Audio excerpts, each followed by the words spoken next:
കുട്ടികളുടെ മാനസികാരോഗ്യവും സമൂഹ മാധ്യമവും എന്ന വിഷയത്തിൽ നിർണായക തീരുമാനമെടുത്തിരിക്കുകയാണ് ഓസ്ട്രേലിയ. അതിന്റെ വിശദാംശങ്ങളിലേക്കാണ് ഇനി പെനീന മാത്യു തയ്യാറാക്കിയ റിപ്പോർട്ട് കാണാം. കുട്ടികളുടെ മാനസികാരോഗ്യത്തിൽ സാമൂഹിക മാധ്യമങ്ങൾ ചെലുത്തുന്ന സ്വാധീനത്തെക്കുറിച്ചുള്ള ചർച്ചകൾ ലോകമെമ്പാടും സജീവമാണ്. ഈ പശ്ചാത്തലത്തിൽ ഓസ്ട്രേലിയയിൽ നിന്നുള്ള ഒരു പുതിയ നീക്കം ലോകശ്രദ്ധ ആകർഷിക്കുകയാണ്.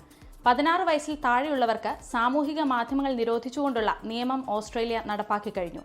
2025 ഡിസംബർ 10 മുതൽ പ്രാബല്യത്തിൽ വന്ന ഈ നിയമം ഫേസ്ബുക്ക്, ഇൻസ്റ്റഗ്രാം, ടിക്ടോക്ക് ഉൾപ്പെടെയുള്ള പ്രധാന പ്ലാറ്റ്ഫോമുകൾക്ക് ബാധകമാണ്. നിയമം ലംഘിക്കുന്ന കമ്പനികൾക്ക് കോടിക്കണക്കിന് രൂപ പിഴ ചുമത്തും. കുട്ടികളുടെ മാനസികാരോഗ്യം സംരക്ഷിക്കുക എന്ന ലക്ഷ്യത്തോടെയാണ് ഈ കടുത്ത നടപടി.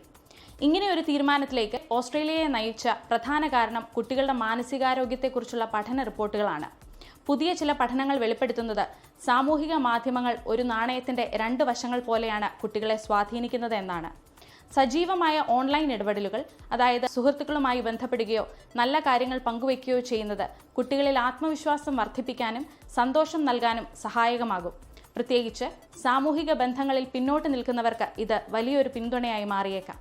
എന്നാൽ മറുവശത്ത് വെറുതെ സ്ക്രോൾ ചെയ്യുകയും മറ്റുള്ളവരുടെ ജീവിതവുമായി സ്വന്തം ജീവിതത്തെ താരതമ്യം ചെയ്യുകയും ചെയ്തത് വിഷാദരോഗത്തിനും ഉത്കണ്ഠയ്ക്കും കാരണമാകുന്നു. അമിതമായ ആശങ്കകൾ പങ്കുവയ്ക്കുന്നത് മാനസിക ബുദ്ധിമുട്ടുകൾക്ക് വഴിവെക്കാം. ദിവസത്തിൽ 3 മണിക്കൂറിലധികം സാമൂഹിക മാധ്യമങ്ങൾ ഉപയോഗിക്കുന്ന കുട്ടികളിൽ മാനസികാരോഗ്യ പ്രശ്നങ്ങൾ ഉണ്ടാകാനുള്ള സാധ്യത ഇരട്ടിയാണെന്നും 5 മണിക്കൂറിലധികം ഉപയോഗിക്കുന്നവരിൽ ഇത് വളരെ കൂടുതലാണെന്നും പഠനങ്ങൾ പറയുന്നു.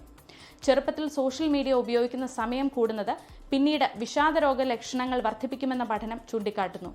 സൈബർ ബുള്ളിയിങ്, ഉറക്കക്കുറവ്, യാഥാർത്ഥ്യമല്ലാത്ത കാഴ്ചപ്പാടുകൾ എന്നിവയും ഈ മേഖലയിലെ പ്രധാന വെല്ലുവിളികളാണ്. കുട്ടികൾക്ക് ശരിയായ മാർഗനിർദ്ദേശം നൽകുകയും സാമൂഹിക മാധ്യമങ്ങൾ ആരോഗ്യകരമായി ഉപയോഗിക്കേണ്ട വിധം പഠിപ്പിക്കുകയും ചെയ്യേണ്ടത് അവരുടെ മാനസികാരോഗ്യത്തിന് അത്യന്താപേക്ഷിതമാണ്. ഓസ്ട്രേലിയയിൽ നിന്നും 24-ന് വേണ്ടി പെനീന മാത്യു. ലോകത്തെവിടെയായാലും ഏത് സമയത്തും 24 വാർത്തകളും ഓഗ്മെന്റഡ് റിയാലിറ്റി പാക്കേജുകളും എക്സ്പ്ലെയിനറുകളും വിശദമായി കാണാൻ ഞങ്ങളുടെ യൂട്യൂബ് ചാനൽ നിങ്ങൾക്ക് സബ്സ്ക്രൈബ് ചെയ്യാം.